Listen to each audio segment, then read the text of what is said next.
Construction ఇండస్ట్రీలో contracts తీసుకోవాలి, government ప్రాజెక్ట్స్‌లు చేయాలి అనుకుంటున్నారా? అయితే దానికి కొన్ని లైసెన్స్‌లు అయితే ఉంటాయి.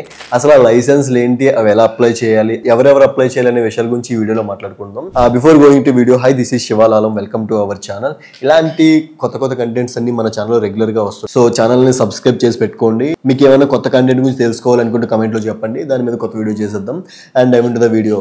ఈ లైసెన్స్ ఉంటే ఎలాంటి వర్క్ చేయొచ్చు అంటే, గవర్నమెంట్ సెక్టార్లో ఉన్న ఎనీ ప్రాజెక్ట్, బ్రిడ్జెస్ కానీ, రోడ్స్ కానీ, టనల్స్ కానీ, and underground drainage systems కానీ, ఇలాంటి any project, schools or colleges, hospitals, అలాంటివన్నీ కూడా కన్స్ట్రక్ట్ చేయాలి అంటే ఫస్ట్ టెండరింగ్ పిలుస్తారు, బిడ్డింగ్ పిలుస్తారు.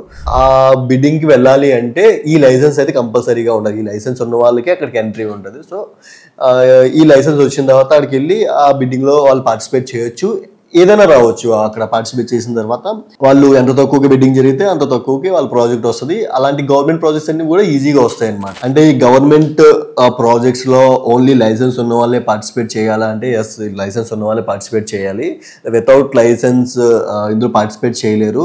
వీళ్ళు ఓన్లీ ప్రైవేట్ కన్స్ట్రక్షన్ లో మాత్రమే చేయగలుగుతారు లైసెన్స్ లేకుండా. ఈ లైసెన్స్ కి ఎవరెవరు అప్లై చేయొచ్చు అంటే, బీటెక్ సివిల్ ఇంజనీరింగ్ గ్రాడ్యుయేట్ అయిపోయిన వాళ్ళు, అండ్ డిప్లొమా గ్రాడ్యుయేట్ అయిపోయిన వాళ్ళు, ఎక్స్పీరియన్స్డ్ పర్సన్స్ ఉంటారు కదా వాళ్ళు, అండ్ ఫేమ్స్ ఉన్న వాళ్ళు, అండ్ ప్రైవేట్ లిమిటెడ్ కంపెనీ అంటే కొలాబ్ అయి ఉన్న వాళ్ళు కంపెనీస్ ఉంటాయి కదా, వాళ్ళు కూడా అప్లై చేయొచ్చు.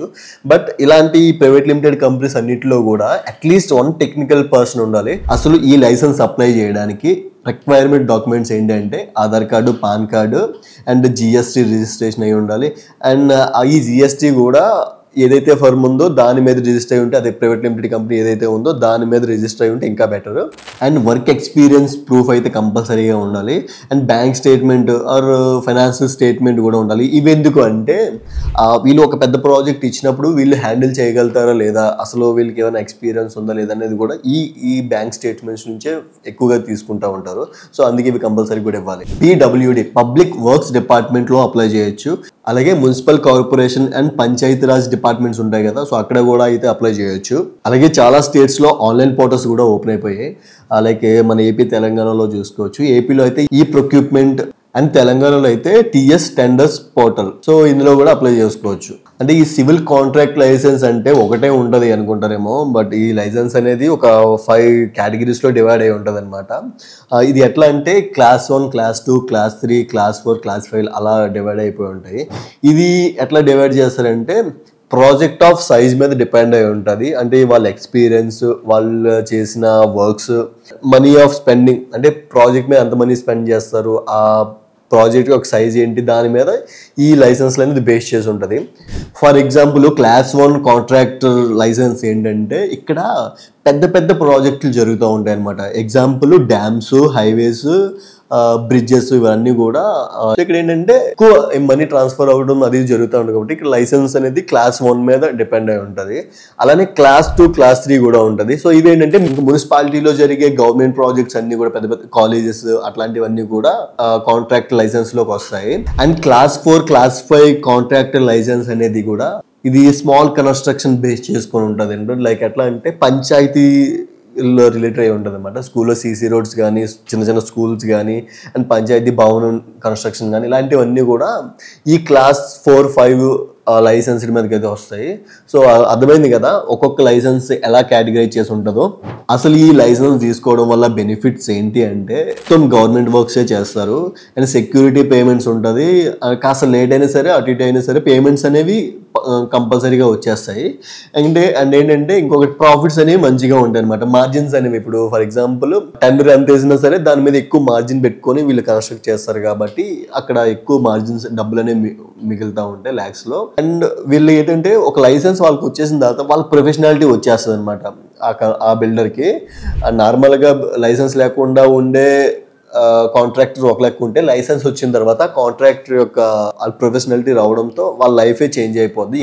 అండ్ అంతేకాకుండా ఈ ప్రైవేట్ సెక్టర్స్ నుంచి కూడా ఎక్కువ ప్రాజెక్ట్స్ వస్తాయి వీళ్ళకి. మెయిన్ ఇంపార్టెంట్ ఏంటంటే, ఫేక్ ఏజెంట్స్ దగ్గర ఈ లైసెన్స్ తీసుకోవడానికి అయితే ట్రై చేయకండి. మీరు ఏమైనా అప్లై చేయాలనుకుంటే అఫీషియల్ పోర్టల్ ఉంటుంది కదా, PWD, and government web portals ఉంటాయి కదా, అందులోనే అప్లై చేయండి. మనం ముందు మాట్లాడాం కదా ఈ లైసెన్స్లు ఎలా బేస్ చేసుకొని ఉంటాయని.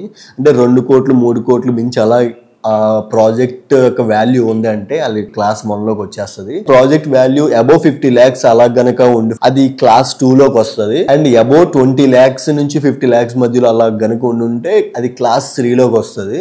10 lakhs అబౌవ్ ఉంటే అది క్లాస్ 4 లోకి వస్తుంది. ఇది తెలంగాణ లెక్కల ప్రకారం, ఇది పర్మనెంట్ అయితే కాదు.